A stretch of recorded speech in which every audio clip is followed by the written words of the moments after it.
Notícia e informação para você aqui no Manhã Total. Olha, a Anvisa autorizou o uso emergencial de um anticorpo no tratamento contra a Covid-19. Sobre essa medicação, eu vou conversar agora com o imunologista da Fiocruz, Rafael Rezende, com a gente mais uma vez aqui no Manhã Total.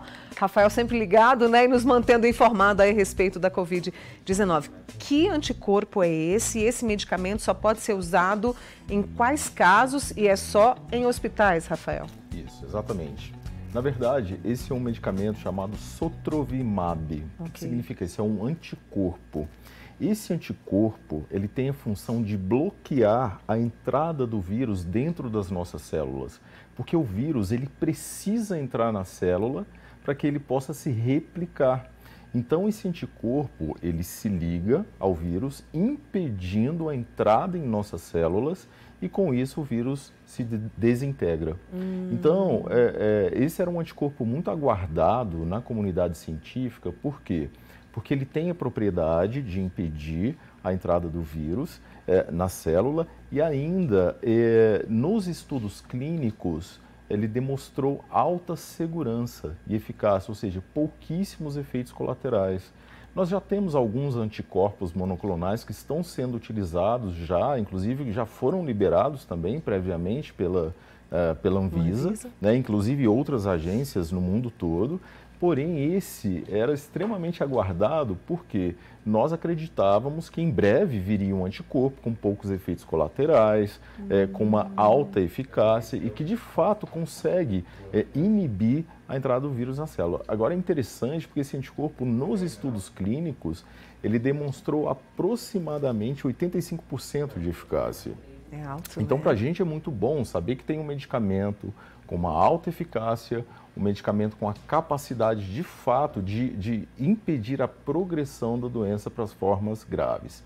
Agora, é interessante que esse anticorpo ele só pode ser utilizado no início da Covid-19.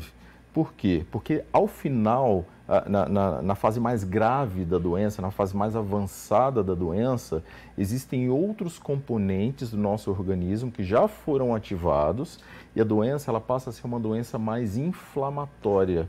E esse anticorpo ele não tem capacidade de impedir, de tratar essa fase mais inflamatória, somente no início.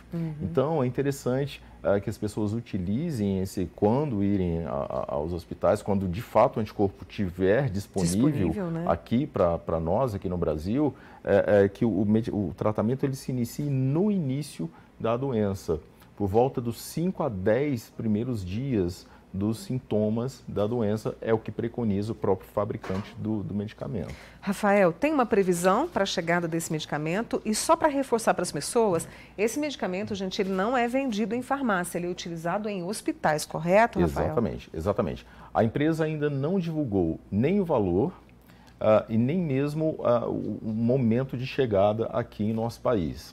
Mas é possível que esse medicamento ele seja incorporado, pelo fato de ter sido autorizado para uso emergencial, é possível que ele seja incorporado em breve, inclusive na rede do SUS. Isso para a gente é uma notícia maravilhosa, né? Ver um paciente do SUS sendo tratado com um medicamento de altíssima eficácia. Mas por enquanto a gente não tem nenhuma previsão. A empresa não divulgou ainda nenhuma previsão com relação à liberação do produto para o nosso país, tampouco os valores e como isso será distribuído em nosso país, não só na rede pública, mas também em redes particulares. A gente espera para breve, né? E é interessante, não adianta ir até as farmácias, o medicamento não será distribuído nas farmácias. Né? Ele não, e no mundo todo ele não foi autorizado para uso, para vendas em farmácias. A gente vai acompanhar esse processo junto com o nosso amigo Rafael Rezende, está sempre aqui conosco. Rafael, deixa eu trazer para você uma situação que a gente passou a perceber e os nossos jornais também trazendo essa informação. Estamos com um atraso aí na entrega da AstraZeneca. Até ontem eu estava acompanhando o noticiário, acho que, se não me engano, chegaram doses para o Brasil, mas as pessoas estão começando a ficar preocupadas, aquelas que tomaram a AstraZeneca. O que você pode dizer para a gente? Isso. Na verdade, a Fiocruz divulgou uma nota essa semana, já explicando essa questão do atraso. Na verdade, houve um atraso na própria fabricação, na própria distribuição de um insumo que nós chamamos de ingrediente farmacêutico ativo, O que é isso? A gente sempre fala isso, é a receita do bolo, né? É o ingrediente principal de uma vacina. Sem o IFA, né, a sigla IFA, não é possível fabricar essa vacina, né? E houve um atraso na distribuição desse insumo e na chegada desse insumo para o nosso país.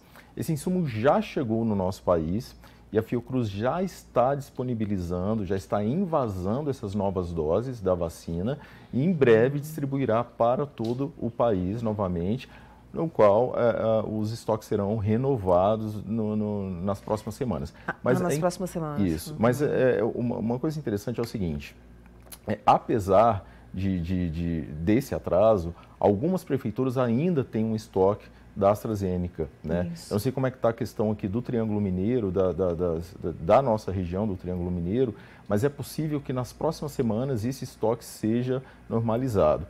A nota da Fiocruz também reforça que mesmo que haja um atraso entre a primeira e a segunda dose da AstraZeneca, a vacina ela não perde a sua eficácia e a sua segurança. Por quê?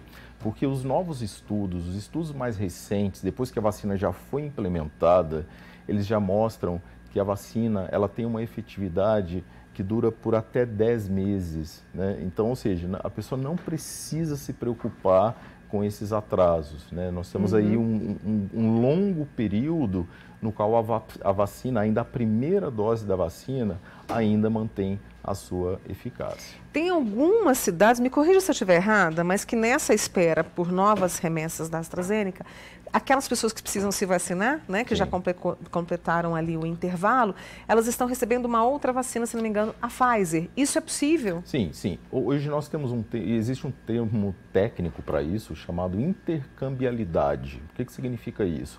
Pessoa que toma a primeira dose de uma marca da vacina e a segunda dose de outra marca. Isso já foi autorizado pela Anvisa, isso é possível sim. O Ministério ainda não normatizou essas questões, como isso será conduzido ao longo de todo o país, mas é possível, isso pode acontecer. Porém, a Fiocruz ainda reforça que mesmo assim não é necessária essa intercambiabilidade no momento, visto que a própria primeira dose da AstraZeneca já consegue garantir uma efetividade por um longo período. Outras questões que estão sendo avaliadas também, isso mais uma questão pessoal também, olha, se você retira doses que eram destinadas à segunda dose, por exemplo, das pessoas que tomariam a Pfizer e migra para as pessoas que tomavam a AstraZeneca no passado, essas doses ficam desguarnecidas. Né? Porque tem todo um plano, né? Exatamente. Então, assim, toda essa logística fica prejudicada. Então, o próprio Ministério da Saúde, nesse momento, não recomenda essa intercambiabilidade. Para a gente poder fechar, esse papo é sempre conversar com você é uma alegria, viu, Rafael? Mas eu preciso encerrar. Mas a Érica, acho que ela chegou agora, o momento certo para usar aquele anticorpo que nós falamos, que é o Sotrovimab. Qual o momento certo, né, para a gente poder reforçar e qual será o critério de seleção para aplicação? O momento certo é nos primeiros dias, né, nos primeiros dias de sintomas. Agora, quem terá preferência, né, no uso desse medicamento? A própria empresa, o próprio fabricante recomenda somente pessoas com comorbidades graves. Por exemplo, pessoas com obesidade, com elevado grau de obesidade, problemas cardíacos, principalmente hipertensão, graus elevados de hipertensão, problemas neurológicos também em graus elevados e também problemas respiratórios, sobretudo a asma, né, que já foi detectado no passado, desde o início, né, como uma comorbidade. Então, essas pessoas terão preferência segundo o fabricante. Mas o próprio Ministério da Saúde ele pode definir, dentre esses grupos, quais serão de fato os grupos prioritários que receberão esse medicamento. A gente vai acompanhando. Eu preciso mais uma vez te agradecer, Rafael, por vir amanhã total e nos atualizar sobre tudo em relação à Covid-19. Obrigada, boa semana, tá? Obrigado, você também. Esse é o Rafael Rezende, imunologista com a gente aqui no Manhã Total, e obrigada a você que participou.